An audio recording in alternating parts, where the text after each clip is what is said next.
Greetings, this is Skylar Saunders seeing what's current.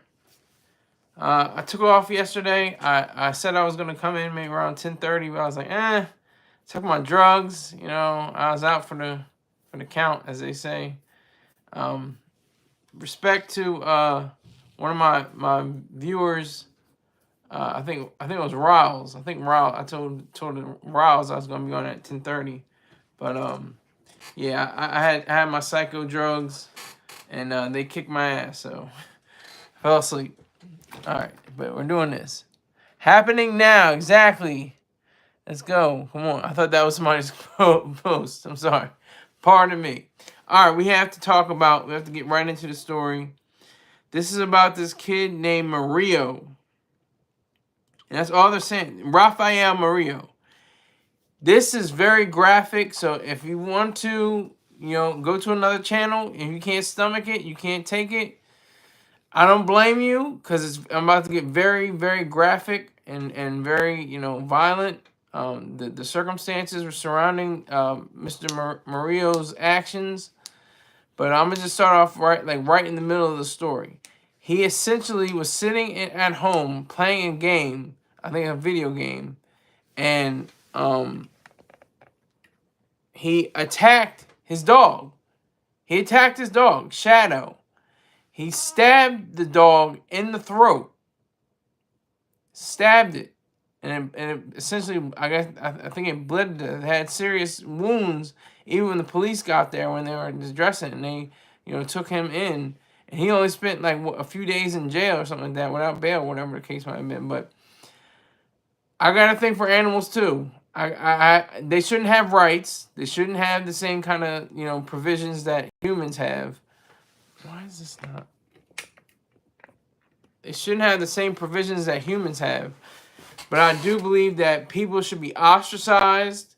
People should be, held at the highest amount of accountability for hurting animals, because they can't. Even if a bear were to attack a trainer or something like that, that's a bear being a bear. They're not trying to, be a human. They're just being bears. That's it.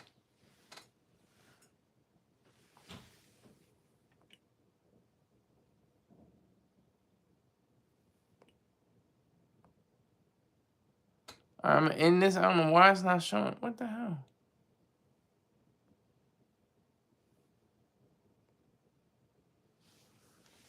Let me figure this out. Hold on. Don't get stupid on me now. Oh my God. Only when you're trying to do something, kids. Only when you're trying to do something. That's when everything just falls apart. Whenever you're trying to do something, you just be sitting home eating Cheetos, not being productive, not doing anything, and everything goes well. Everything's fine. But when you try to do something productive, do something that's right, that's when everything goes to hell. All right, I'm not even gonna do it. Forget it. He shouldn't have gone to jail. That's the main thing. Oh my God. There is no God, but oh my God. But he shouldn't have gone to jail. He should have been in a psychiatric ward. That's something, because that's a psychiatric issue. If you're harming animals, that's very serious. This is not fun, kids. Oh my God. I'm having serious issues with this. I don't know what the rebroadcast is going to look like, but once I get this thing together. Oh my God.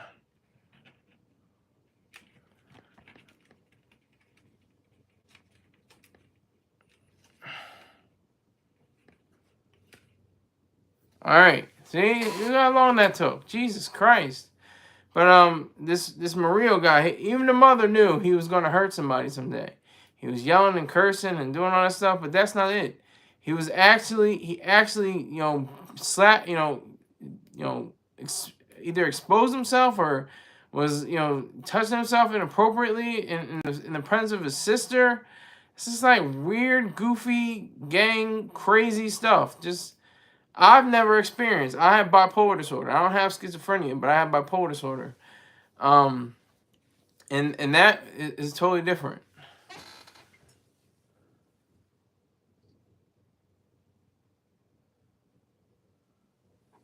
That's totally different. So I would say for Murillo, it's just a dirty. It's just dirty. It's just dirty that he had to do that. Harm a dog. And I know Mr. Troy Star Terrain would probably be even more vicious with it. He'd probably say he should have been under the jail, but I don't think you should get jail time at all if you harm an animal. It's not a crime in a sense of you harming a human being or something like that, because they have no rationality. They have no capability for reason. So you can't really go by that. You can only go by a human who has the capacity for reason.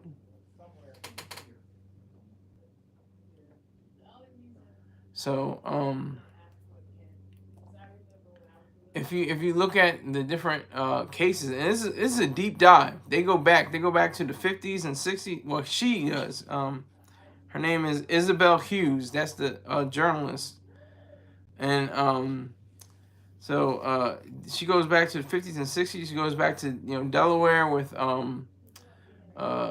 Murillo and his various hospitalizations, just based on his criteria for trying to be a person, but he absolutely failed. There are different levels to this, and he acted as a subhuman because of his mental faculty, his mind. His mind isn't on that. So I'm gonna read a few passages from it.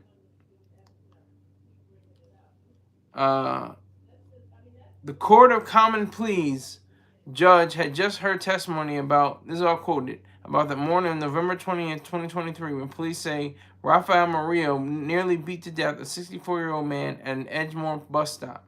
Diagnosed with schizophrenia in 2019, the now 30-year-old was suffering a severe psychotic episode at the time, witnesses and family accounts indicate. So he was definitely, off of it.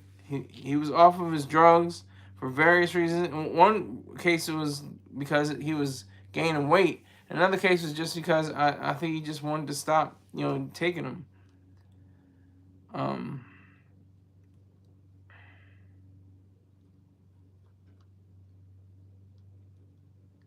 It says between 2017 and 2019, Murillo wasn't always violent during psychotic episodes. The first few delusions, which occurred in early and mid-2017 when he was 23, were more upsetting than aggravating, his family said. Ever protective of his mother, they typically involved her being dead. Yeah. By the time he was hospitalized at Christiana's Rockford Center in November 2018, however, Murillo had become more aggressive. Discharge paperwork from the stay, his second admission in 2 months, says he attacked 2 patients because he believed they were speaking badly about him. It was his first documented assault. Got 1 and 1. Got 1 person in here, 1 like. I'm not mad. Don't forget the Cash App. $ Scholar Saunders 1. Don't forget the Cash App. All right. So in all, in everything, that was going along with the story, it's a lot of programs. There's connections, community support. There's assertive community treatment act teams. There's ICM and all these different things, and they still didn't prevent him from going crazy. Because that's all you can say. He went crazy and actually almost beat a man to death.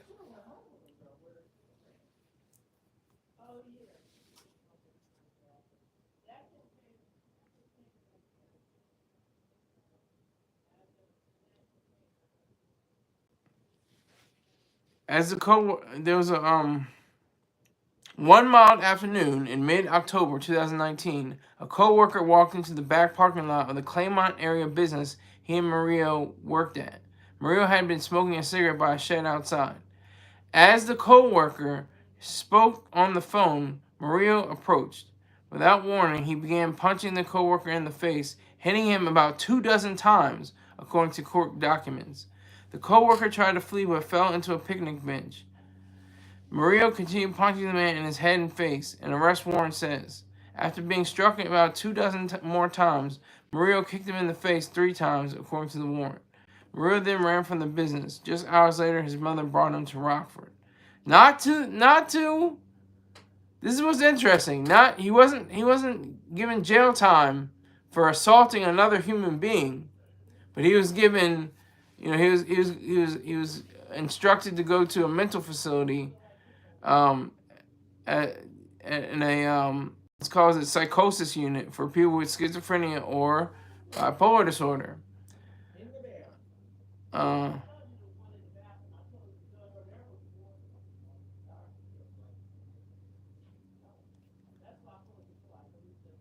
The admitting psychiatrist wrote that Murillo was very psychotic. It appears he was aware of the assault that occurred earlier in the day.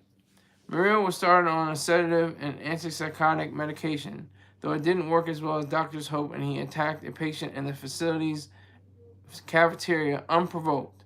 Medical documents say staff intervened and he was able to be calm, though doctors would later add a second antipsychotic to his regimen.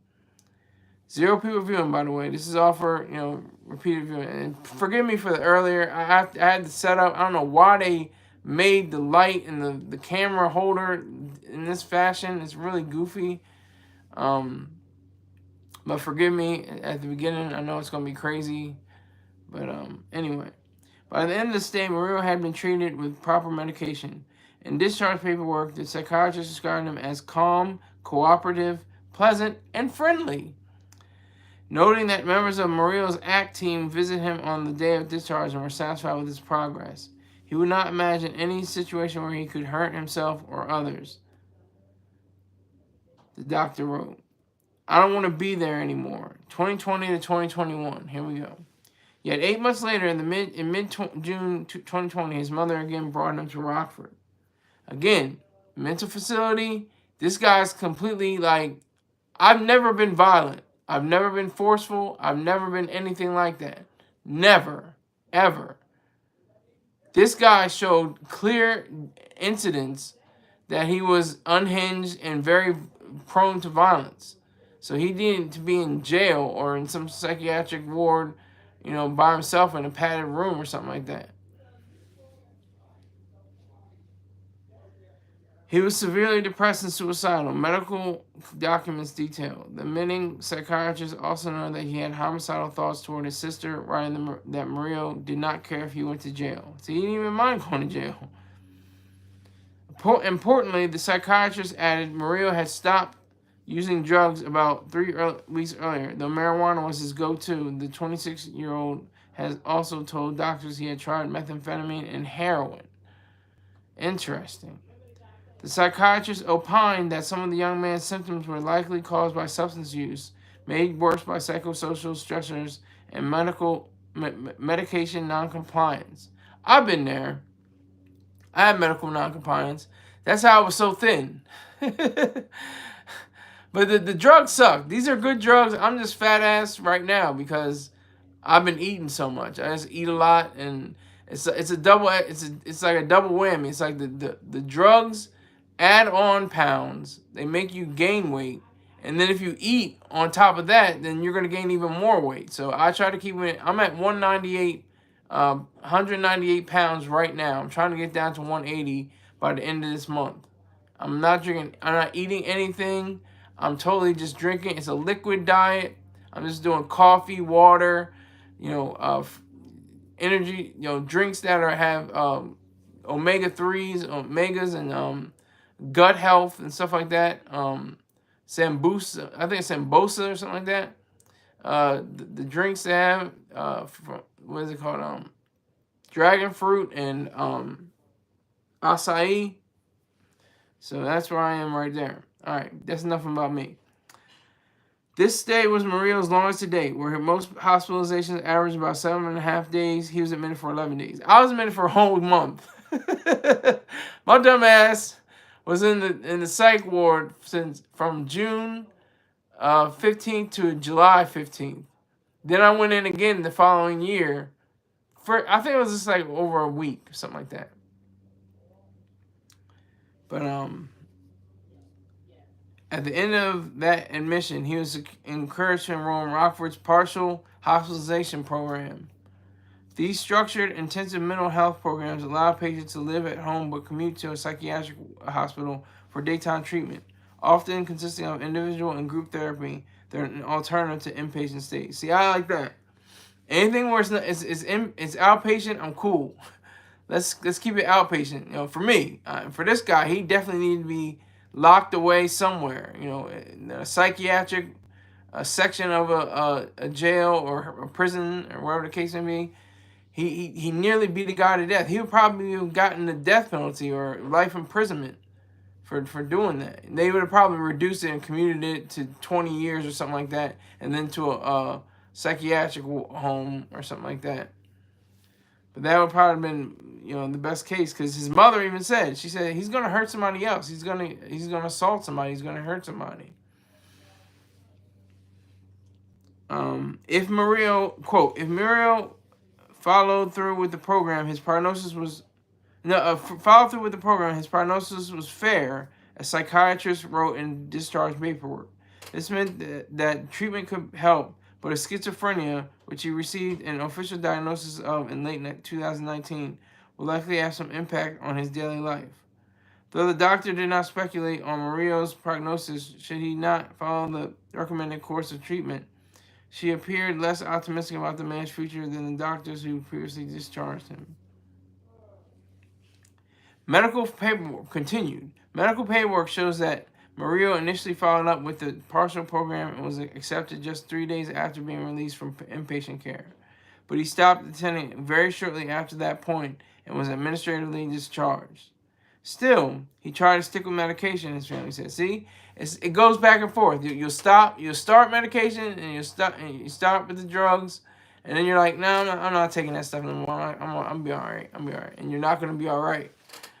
For me, I'm saying for me, and apparently for Murillo, for Rafael Murillo, he wasn't all right.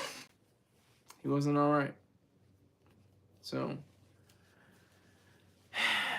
it's just handling your business, like I said in the first, story. And sometimes people don't take drugs at all. They may have a diagnosis, but they don't take any kind of psychiatric drugs. It's just dependent upon you. It just depends upon you.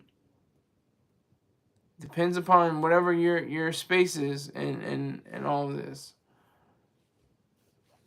Just handle your business. That's one of the best things I heard. I always remember. I'll never forget that. One of the staff members said, he just said, "Are you handling your business? If he ever sees you out," because Delaware was a small state, and if you're in Newcastle County, it's even comprised with people that you went to high school with, people that you grew up with in younger years, and your family members live here.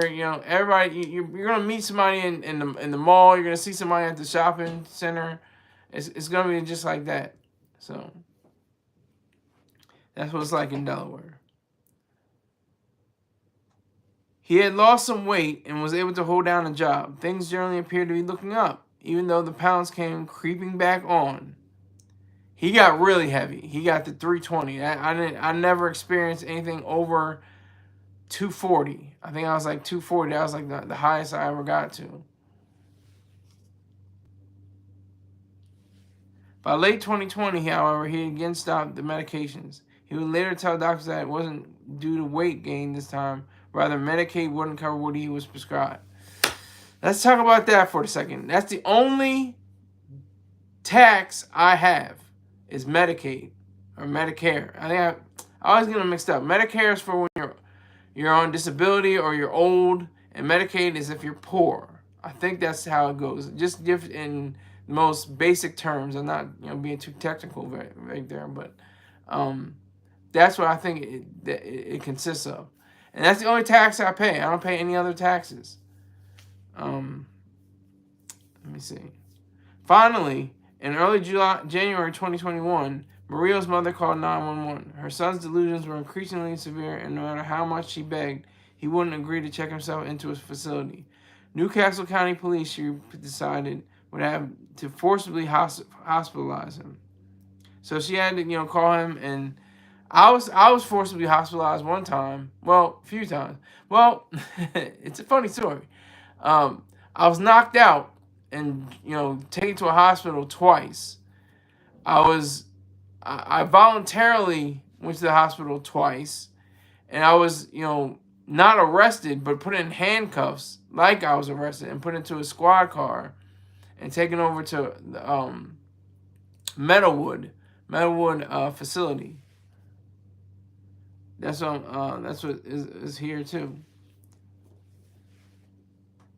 So speaking of, that day, a member of the department's behavioral health unit agreed that Murillo needed to be placed on a 24-hour psychiatric hold and brought the man to Wilmington Hospital. He was then transferred to Meadowwood Behavioral Health Hospital off Route 13 near Newcastle. Been there, done that. Know what it's like. He wasn't there long before he escaped from the facility. Murillo's mother said she was shocked when he returned home and simply said, "I don't want to be there anymore." And here I was alluding to earlier. 2021, within days after again pleading with her son to get treatment, Murillo agreed to let his mother take him to Rockford. He was admitted once again, the sixth time in less than 2.5 years. Medical paperwork notes that despite leaving Meadowwood against medical advice, he checked himself into Rockford voluntarily. So that was probably one of the most admirable activities or actions that he ever took part in. That he said, I'm having these issues, and I need to have someone to help me. So I definitely salute him for that on that level. But I can't salute him for anything else really. Although he initially agreed to care, Murillo was frustrated. Records show he had a job that would fire him if he was out too long. He told psychiatrists. After just 5 days, he asked to be discharged. And this is good for me, cause I ain't got no job. I just over broke. I have a lifestyle. I have a life. My life is writing and doing these shows. And I've gotten over $2,000, which could have been $0 if I didn't do them. If I didn't write for Vocal.media or have a YouTube show, I'll be out for $2,000. Because it's all on me. This is what it means to be selfish, kids.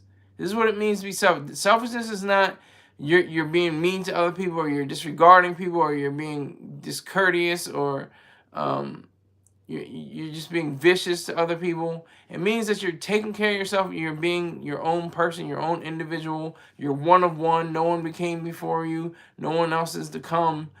You're your own individual self, and you should treat people by trading with them, value for value, their mind for your mind. That's it. So I just have to say that. I have to tell you, I have my own position. I have my own businesses. These are businesses. This is not play time. I'm doing this to get money. I have my Cash App up. I'll put my PayPal up. I'll put my Venmo up. This is all in regard to get money, but I have to earn the money. I put down I had the story here. I'm reading different passages and giving my own commentary. That's all part of the work that I do. I don't have a job, but I do work. Okay? While most antipsychotics take a minimum of 4 to 6 weeks to reduce symptoms, some fast-acting ones provide temporary relief. One of the reasons the majority of Murillo's hospitalizations lasted about a week. Yet even the quick response medication require a day or two to work, and doctors don't believe Murillo needed to remain in the hospital longer, records show, because he didn't appear to be a threat to himself or others. However, he was released one day after requesting discharge. So, he didn't appear to be a threat to himself or others, but that didn't mean that he would be able to avoid those feelings or those emotions that were clouding his judgment, clouding his reason, to go out and strike different people or animals or anything like that. 2.5 weeks later, on a Sunday afternoon in February, he hit his younger sister in the face. So he just just random act of violence. Just vicious.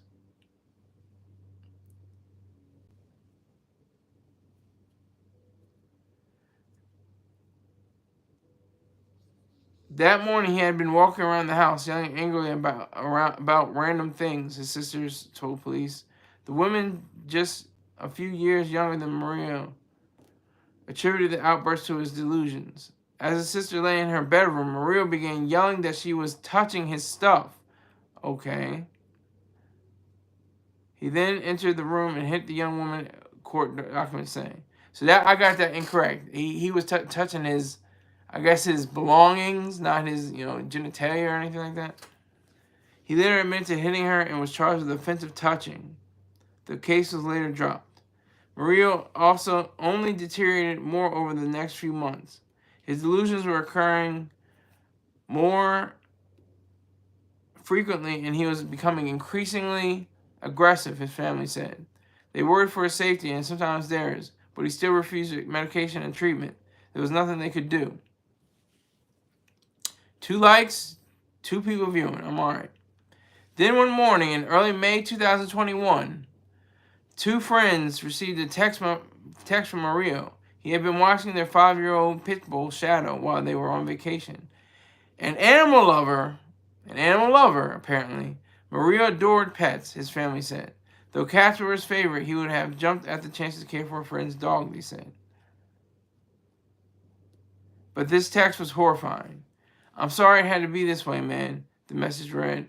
Murillo had included a photo of Shadow with stab wounds on his back and neck. The friends quickly pulled up surveillance video from a camera in their living room, hoping to learn from what happened, and it had recorded almost everything. That's what I think is one of the most interesting facts about this case. That's what I think was one of the most interesting facts about this case, is the fact that he had they had a camera system in their living room. I thought that was very telling, very good, very thought provoking and very thoughtful of them, because it captured everything that went down.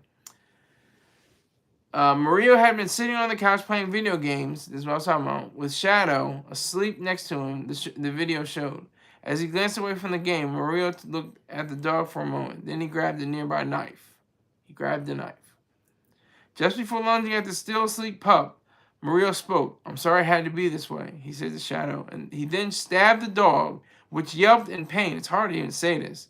Before running away, video showed. Murillo followed the pup, yelling, "Die," as he stabbed him several more times, court documents say. As Shadow ran upstairs, Murillo chased him with the knife. Eventually, Murillo returned downstairs and resumed the game, according to the video. He was calm for several hours before he again exploded. This time, he smashed the picture frames and chairs and threw items throughout the living room and kitchen, court documents say. By the time the friends woke to the text message and contacted police, there were holes in the walls, blood stains in the carpet, blood smears on their walls, and slashes on their couch. Shadow was no longer visible on camera. When officers responded to the home, they found the pup upstairs. Despite being badly hurt, he was still very friendly. He was alive at the time. They rushed him to an animal hospital where a veterinarian tried to save him. It was too late. The damage to Shadow's trachea was beyond repair. The vet told a detective. She stated in no uncertain terms that the attack had killed Shadow. Murillo was charged with 2 felonies and 3 misdemeanors. After almost 2 weeks behind bars, his mother posted his bail. That day, she drove him to Rockford, where they were told there were no available beds. She could take Murillo to the emergency room, she remembers being told. So that's just a little, just a complete picture of how disgusting and disturbing his actions actually were, and how he really showed himself to be one of the worst human beings of all time. That's just there's no forgiving that, because that means that you're forgiving evil, and that's an irredeemable evil in my book. When you intentionally hurt animals. Now, I'm not talking about rats and roaches and insects and pests and stuff like that. I'm talking about just your regular animals that have, even You know, if it's something that's going to be eaten, if you're harming a chicken just to harm it, it's all about context here, kids. It's all about context. If you hammer a chicken over the head just for the hell of it, not to eat its meat, not to have anything like that, that's a problem. That's a psychosis. That's something very serious. That's something very serious and to be taken seriously. So I understood why she wanted to have him, committed to the Rockford Center. I understand that sentiment. But he ended up in like this. She stated in no uncertain terms that the attack had killed Shadow. Murillo was charged with 2 felonies and 3 misdemeanors. After almost 2 weeks behind bars, his mother posted his bail. He should have never been in prison. He should have only been in a psychiatric ward. That's it. That's all there is to it. A room. I remember being in a room with my arms, strapped down, and not because I had hurt anybody else or myself, but I was yelling and going around and going in circles, and the only way to stop that, they had to drug me and put me on a table with my hands strapped, and that's like an unpleasant experience. And he should have had something worse than that. He should have been in a padded room with a straitjacket. But I don't think they do straitjackets anymore. I think that was a thing of the mid 19th century to the 18th to the 19th century, mid 19th century to the 20th centuries. So I think that's part of the past.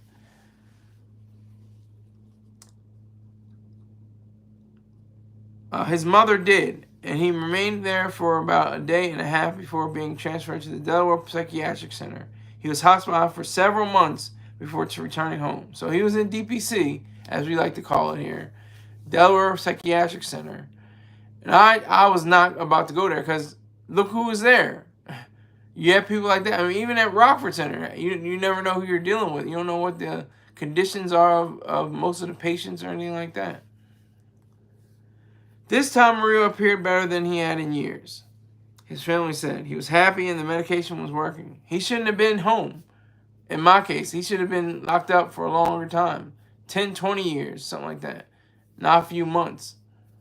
And he should be carted off to a psychiatric area where it could be lesser, security or whatever the case may be, but have him locked behind something, in restraints, something like that or something. He obviously was. If he's going to hurt a dog, it's an indicator. That's what a lot of serial killers are. So some serial killers either like him, not like him. He's not a serial killer, but love pets and love dogs and cats and stuff like that, but would also injure them at the same time, give them whatever flight of fancy they ever had. So we have to be careful about all of this as we talk about it.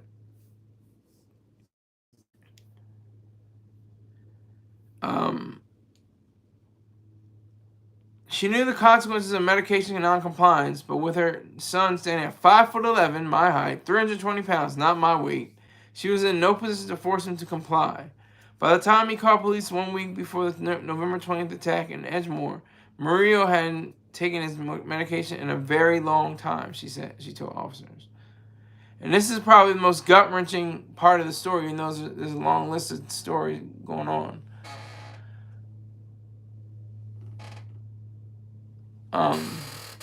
My son is going to commit a crime. Wanta, I think her name is, Juanta. Wanta said this a long time ago. She said, my son is going to commit a crime. She didn't know exactly what. She didn't know when or how. But she knew something terrible was going to happen. He already committed a quote-unquote crime by, abusing a dog. That's not really a crime. I don't think it shouldn't be a crime anyway. But November 2023, it remains unclear exactly what transpired that Monday in mid-November 2023 that led Recovery Innovations, the Ogletown Crisis Center, to release Murillo. When members of Newcastle County Police, his Behavioral Health Unit responded to his mother's call earlier in the day. A Christiana Care social worker who works with the agency evaluated Murillo, speaking with both him and his mother to determine whether the 29-year-old was a danger to himself or others. Delaware's danger standard is specific. A person must pose an immediate threat to be detained. Their past plays only a small role in consideration, said Corporal Colleen Kearns, a co-responder with the unit. Kearns said she could not speak about Murillo's evaluation specifically, but it's clear a social worker believed he met the requirements for a 24-hour hold. Police transported him to Recovery Innovations, where a psychiatrist or credentialed mental health screener would have seen him.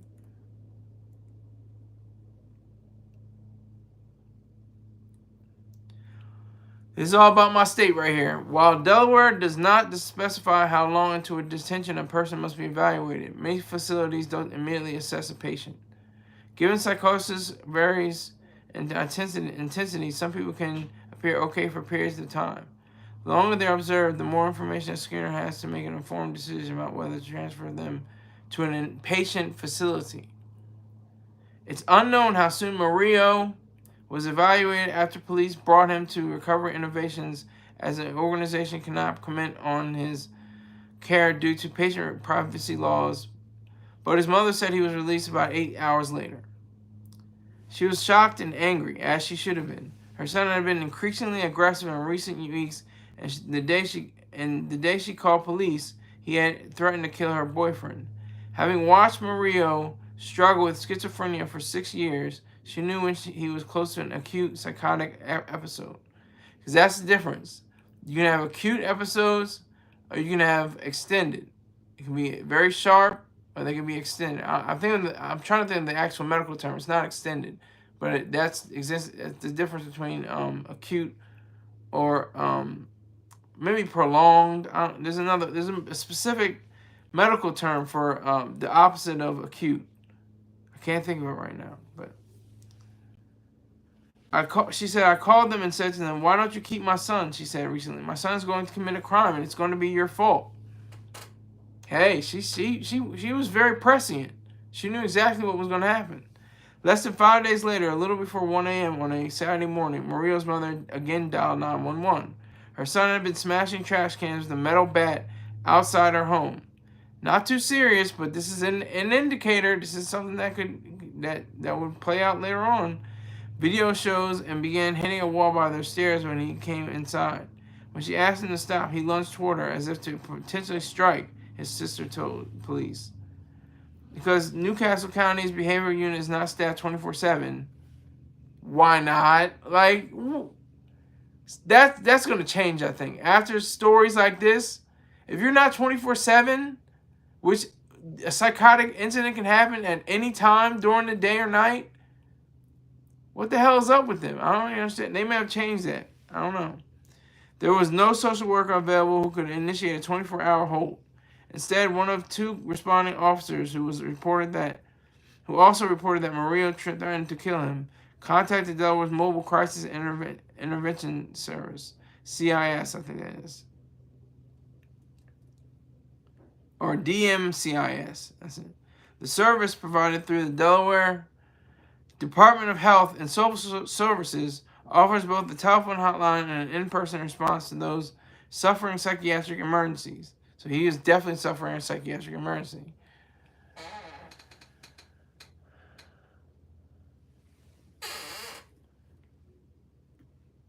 Dispatches are determined based on the safety assessment conducted by crisis staff over the phone, said Tim Mastro, the Deputy Director of Communications for DHSS. Mastro would not speak about Murillo's case due to privacy restrictions, but said that if police request assistance, crisis staff will speak to a patient via phone to determine the individual's ability to be safely maintained in the community. If requiring additional assessment, police may transport the individual to a crisis stabilization facility or request on-site assistance, Mastro said. For on-site assessment, Crisis staff will prioritize dispatching team as available. According to Newcastle County Police,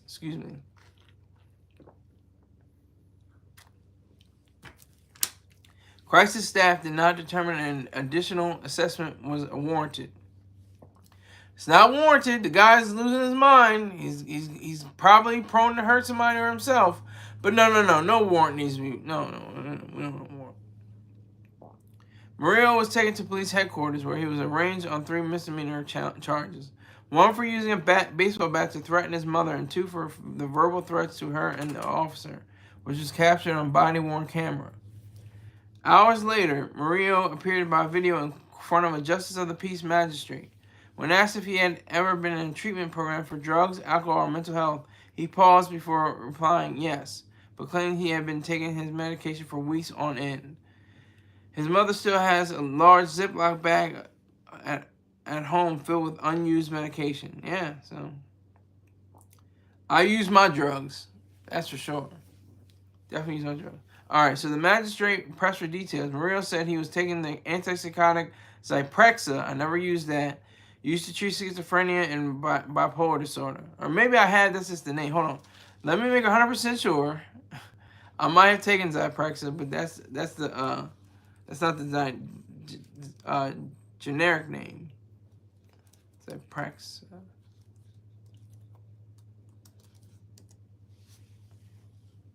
Okay. I'm taking it right now.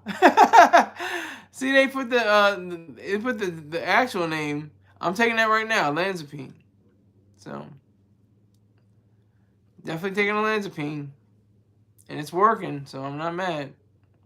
But that's the commercial brand. The brand name is Zyprexa. Olanzapine, yeah. That's interesting.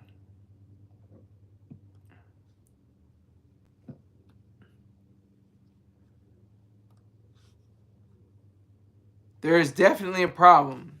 Even had Murillo acknowledged the threats, there's little the magistrate could have done. Delaware law only allows peace officers or public officers authorized by law to make arrests in a criminal case, and credential mental health screeners to authorize 24-hour psychiatric detentions. Much like sheriffs in the state, judges don't have arrest powers. I didn't know sheriffs don't have the power to arrest. That's interesting. Let me look at that up. I didn't see that before. Court ruling should put an end to sheriff's argument. All right, this is long.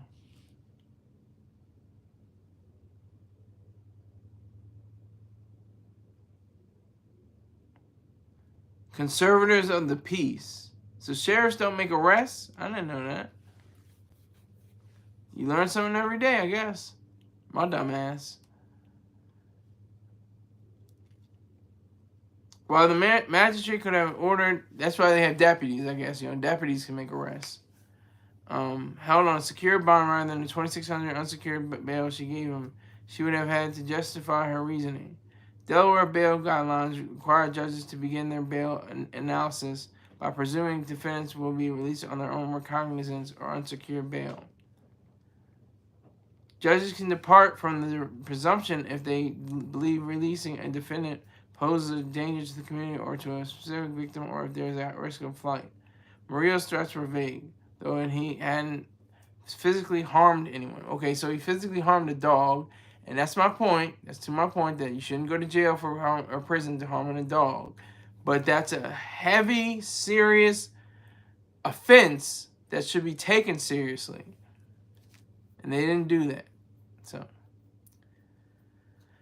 I shall continue with this tomorrow, maybe tomorrow or the next day sometime. I'm gonna pause and switch gears a little bit. Do a U-turn and promote my story. My story needs promotion on my show. It's called Vessel Control Part 2. If you're not aware of it, you're not familiar with it, get involved. Go to my Twitter X, whatever the hell they call it now. X at SKYLERIZED, and my Instagram at SKYLERIZED Skyrise, and Facebook is SKYLER space SAUNDERS. You should be able to find it there. And if not, go to vocal.media or go on to Google. You can type in Vessel Control Part 2 Vocal. You know, spaced out. You know, space out each of the words, but it's just a story that follows the original, and it, you know, sums up, you know, what happens at the end. So I'm very excited about it. I want to win the $600 for it. But that's not the only reason why I did it. I did it, you know, for the gold too. I did it for because you get a first place. I've never gotten first place. I have a bronze and 2 silvers.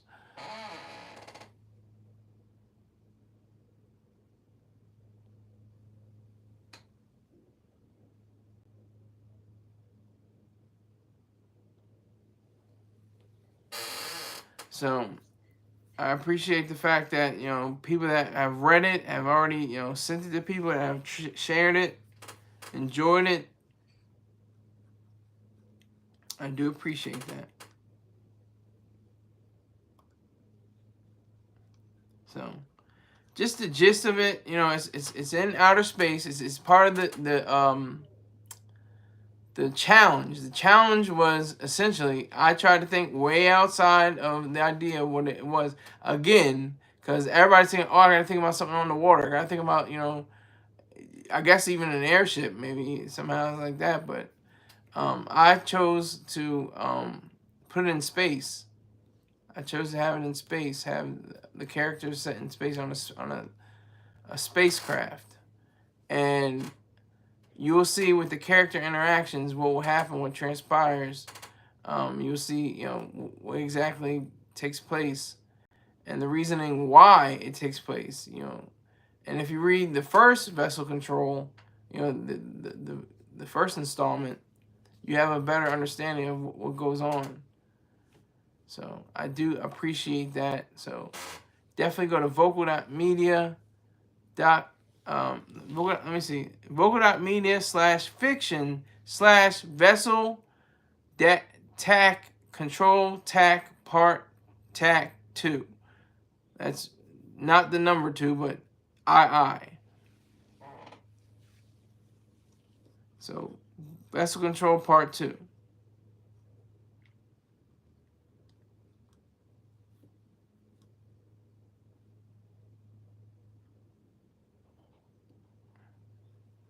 So I definitely appreciate all the I appreciate these. Let me give it up for my artist. My artist, he creates these I mean, he just knocks it out of the park every time. He has a grand slam every time. And I'm at 0 people right now. So who's this? Meme Bible XYZ. Salute. Salute, Meme Bible. Is this one of your first times coming in here? Salute to you. But he has an excellent picture. It's like, I couldn't have asked for more. I couldn't ask for more. It's exactly what I envisioned in my head. I'm like, and I guess I was specific enough that he and gave him enough room to explore, to give the artwork its own identity. But that was the main case behind that.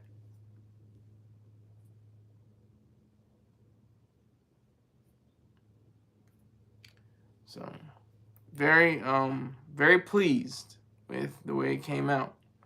And it's not, you know, doing numbers like it should be like right now, but, you know, as long as I keep pushing on and keep pushing, I think we should be okay. It just dropped 5 days ago. It's got 2 comments, 3 likes. Interesting read. Love your story. Sharing. Outstanding reader insights.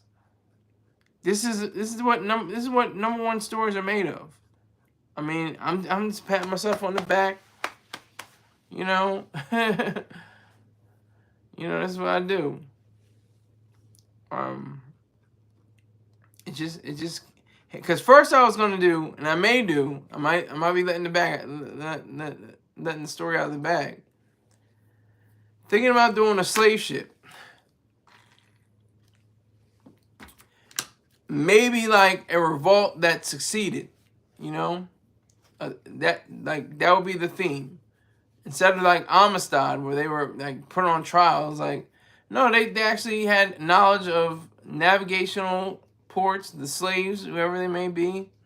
They knew of the star system and which way the wind blows and stuff like that. All those nautical bits of information, they would know it. But I want to stake on this one. I want to stay this on this because everybody's expecting to be on the ocean, like I said, or on a river or on something like that, or even in a bathtub. Probably somebody's could be creative with a toy boat and a bathtub. I chose to be in space. Let me see what happens. Let me see if anybody catches on and says, "Oh, well, that's unique. We didn't really think of that."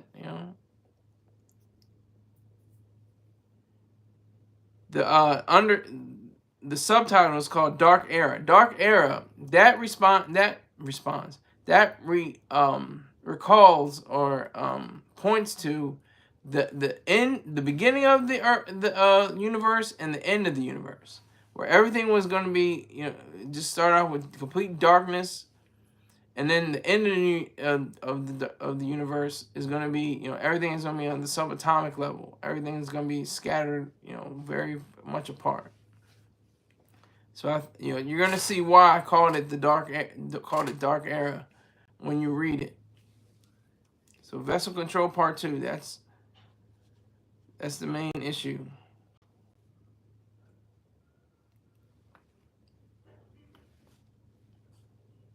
Just go to vocal.media. I think you can just type it in. Let me see. You're on vocal.media. You want to go, I want to go to Vessel Control Part 2. See what comes up.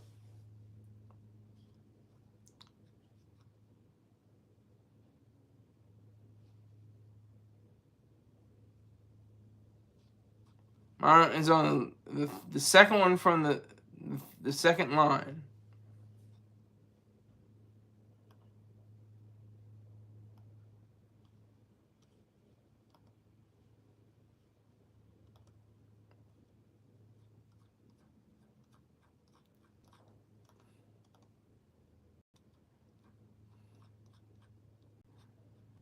So I'm very encouraged. Very encouraged. It's just the beginning of the month. What are we at? What was it today? Is the 6th?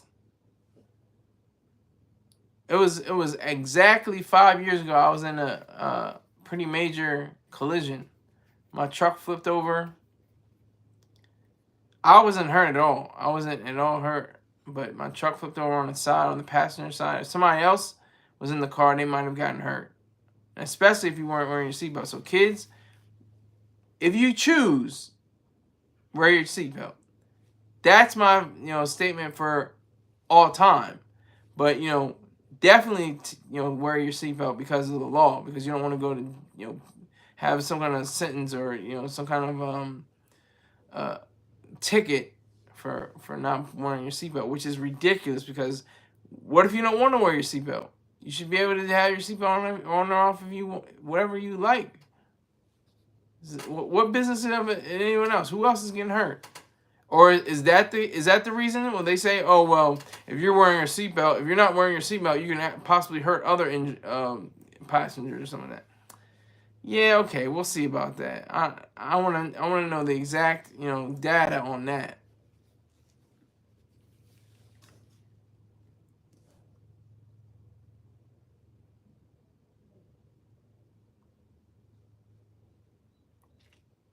So, but anyway, and this is the first day I learned of Toni Morrison's passing, which was on yesterday.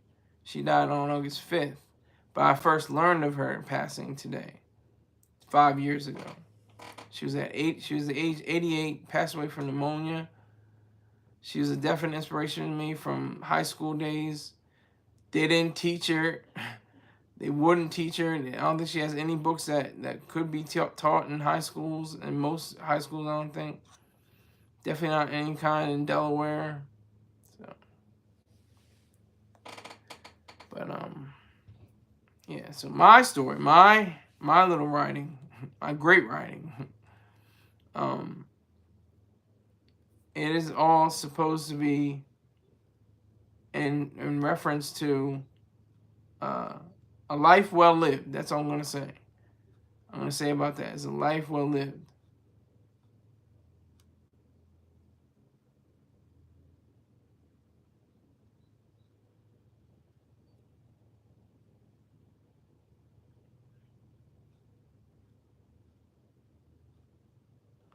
So I just want to get number one. I'm going to keep trying. I don't care. Not every one of the challenges appeals to me. Like, they had one where they're like, write a story without the letter I in it. Like, there's two things. First of all, I think that's, irrational. It doesn't make any much sense, and it's kind of too showy, too kind of goofy, too weird to me. I don't really like that.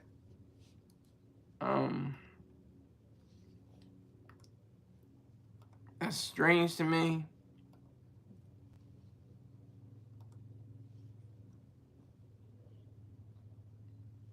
They call them lipograms. Lipograms. There's no I in it, but ironically, in the word, there's an I in it. It says, write a lipogram story that does not contain any words with the letter I. You can't even say it on the word. So, whoever gets that, number one, more power to you. Seriously.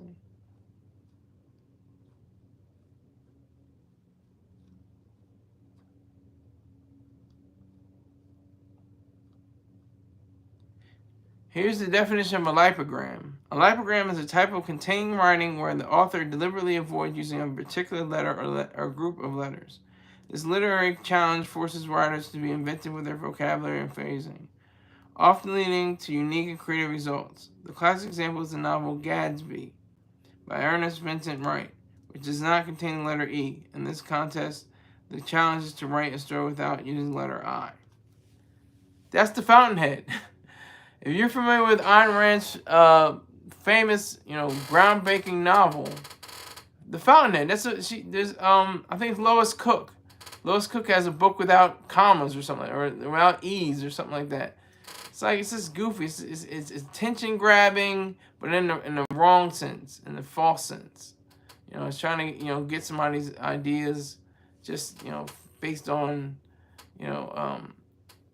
lacking a certain letter or group of letters. It's nonsensical to me. That doesn't make any sense. That's why I'm not doing it. But I was looking at this challenge. They call it Overboard. This is what the premise was, or is still today. 16 days left.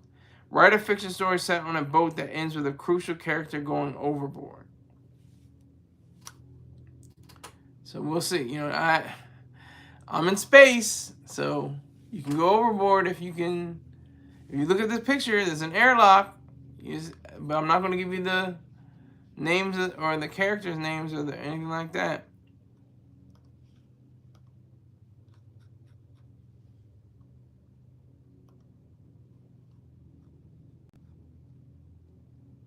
You just see the airlock, and it's amazing. The texture and the lighting and everything, it just makes sense. It just all combines. Everything just glows, and I'm just really proud of that. I'm happy that I have somebody. It's sad too because I had one guy named Bronx Pacino. He had his own illustrations, and I would consult him in certain areas. So I appreciate it tremendously. Having this. So that's about it. I appreciate you taking your time. I'll be back with the part 3 of the story about Rafael Murillo, and I'll catch you somewhere on the end. Thank you very much for watching. Take care.